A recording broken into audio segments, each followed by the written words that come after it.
What's up guys, it's Tucker. In my last video, I received the Chase Sapphire Preferred card, and it's been about a week since getting it. So I just wanted to kind of get back on here and go over some of the misconceptions I had when I got that card and some of the things I've learned about one, credit, and two, that specific card since receiving it. I'm going to talk about three main things in this video. The first thing I'm going to talk about is a more detailed explanation of all of the benefits that you can get from this card. The second thing I'm going to talk about are the misconceptions that I had about this card and what I've learned that has been different since getting it. And the third thing I'm going to talk about is how exactly to go about getting that $800 for free within a month of opening this card. So let's talk about the benefits that this card offers. The Chase Sapphire Preferred card has a $95 annual fee, but if done right, you can far exceed that value and all the rewards that you get from this card.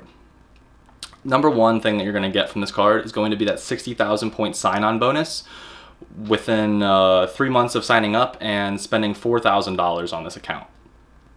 After that, you're going to get 2 times points for any travel and any dining purchase. So that includes stuff like Uber Eats, restaurants, and then travel. It's going to be really anything under the travel category, including stuff like flights, trains, travel agents, cruises, stuff like that.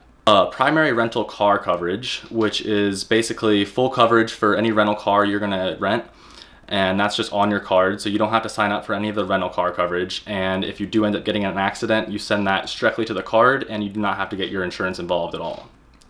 This card offers $500 per ticket in trip delay insurance. So if you're taking a trip somewhere and your flight gets canceled and you are stuck in a city, you can use that trip delay insurance to go get yourself a hotel room and even cover the ride there and anything you need to do that night while you're stuck. $10,000 in trip cancellation insurance. So if you book your trip with this card and you end up having to cancel for some reason, you're able to get all of your money back for anything you book for the trip up to $10,000, including hotels, flights, and any kind of travel itinerary you have already booked. $100 per day in baggage delay insurance. So if your baggage gets held up somewhere or is not going to get to you for a couple days, every day you have that, you get $100 on this card to buy stuff like clothes, water, toiletries, anything you might need that would have been in your bag that you can't have access to because it's lost. You're going to get $3,000 in lost luggage reimbursement per person. So if you're all on a flight and all of your luggage gets misplaced, that luggage is covered up to $3,000, but you do actually have to have the receipts to all of your things in your luggage in order to get reimbursed for them. So I don't know a lot of people who carry around the receipts for their clothes. I definitely don't. But if you're planning on using that, I'd keep all the receipts for all of the things you own. This card offers no foreign transaction fees, so you can travel anywhere in the world and not have to worry about paying any transaction fees. So this card does offer extended warranty protection, which basically just extends the warranty on any manufacturer warranty that you buy to up to a year, and it covers any warranty up to 4 years. So if you buy a thing with a 1-year warranty, it now has a 2-year warranty with this card, or if you buy something with a 4-year warranty, it is going to up that to a 5-year warranty. You also get purchase protection of up to $500 per claim and up to $50,000 per account. So this covers anything you buy getting lost or stolen. So say you buy something brand new and the next day it falls off the table and breaks, or somebody just takes it from you, you're able to file that with this card and you can get the full reimbursement for that item. Misconceptions. So what are the things that I thought I was going to be able to do with this card that turned out to not really be true? Well, the number one thing I thought I was going to do with this card was going to be manufactured spending. I was under the impression that it was going to be super easy just to go take this card to go buy Visa gift cards and easily liquidate those back into my bank account to pay off the account, and it would take me no time at all to meet that minimum spend. So in practice, I went and tried to go buy some Visa gift cards, and I bought 2 Visa gift cards for $500 a piece, and then I went and tried to go put those into my bank account, and they wouldn't let me. So what I've read is that people would try to go and buy money orders with them at the grocery store. So I went to go try to do that, and they denied me there as well. And I knew it was going to be kind of hard because it was technically against the rules to be buying money orders with a debit card. But I guess I just had to see for myself. So I went and tried, and it didn't work. And I know you probably could drive around to a couple different stores and test a couple different people to see if they're going to let you do that.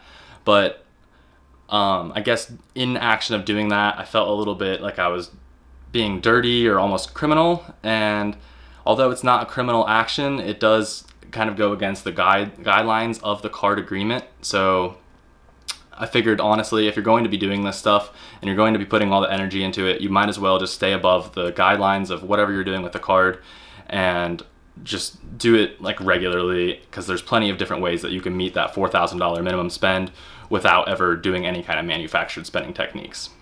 So the second thing that I had a misconception about was that I thought I was going to be able to sign up for a lot more credit cards in a smaller amount of time than I'm actually able to.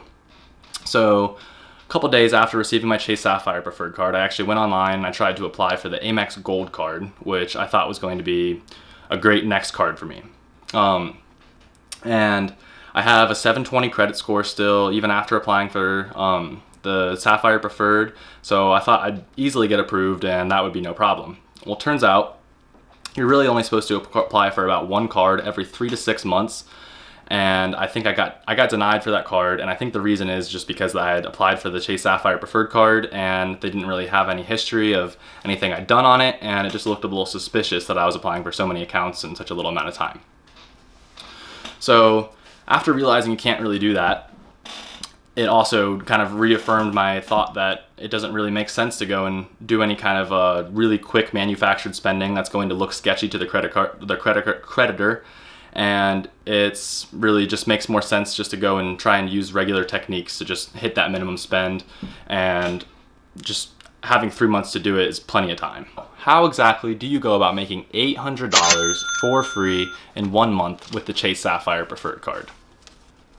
Well, I have not actually made my $800 yet, but once you meet the minimum spend requirement for this card, which is $4,000, you're going to get 60,000 points.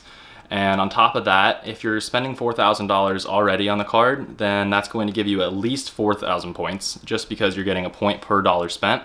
And assuming you spend a lot of that money on dining or travel, you could potentially make up to 8,000 points with all that spending. So potentially after spending the minimum card requirement for this card, you are going to have about 65,000 points.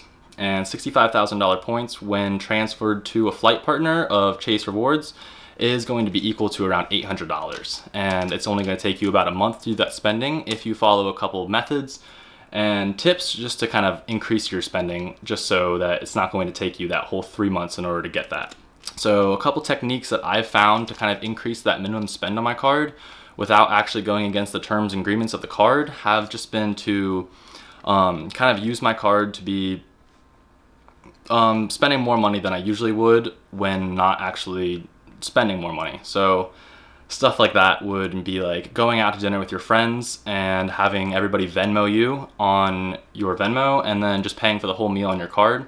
So that way you're getting those double points for dining, and you're going to get that minimum spend from everybody else's meal, but you're still not losing any money because they all pay you back. Another method of doing this would be to do some kind of retail arbitrage. I haven't really started big into this again, but last year I was selling a lot of stuff on Amazon, and I'd probably spend about $4,000 a month just in products to resell on Amazon. And I haven't been doing this just because I've been interested in other things and Amazon has kind of slowed down. But if I end up needing to find a more effective method of spending more money, I think I'm going to definitely get back into that retail arbitrage stuff just to hit that minimum spend nice and easy. You can also, when you can't actually take and liquidate cards, well, you can, but with that being such a challenge, is actually a way to go and use those cards to your advantage. You can still go and buy a lot of money in gift cards from the grocery store, and when you talk to the card company, you're allowed to spend this money however you want, just as long as you're not using it to play the game. So if you have debts and things that you need to kind of pay off, so personally, I had a $700 rent for the studio I just rented, and I ended up just going and buying $700 worth of Visa gift cards and paying the rent that way. So if the personal debt you owe, the person is okay with accepting those Visa gift cards, then that's a great way to go about getting that minimum spend. And then I guess one more way to kind of go about hitting that minimum spend would be to kind of let your friends inform you if they're going to go make any kind of big purchases. So in my instance, my friend was actually gonna go buy a Mavic Mini, the new DJI drone that came out, and it was about $400. So he just hit me up and he's like, yo man, I know you're trying to hit that minimum spend on your credit card, because I told him.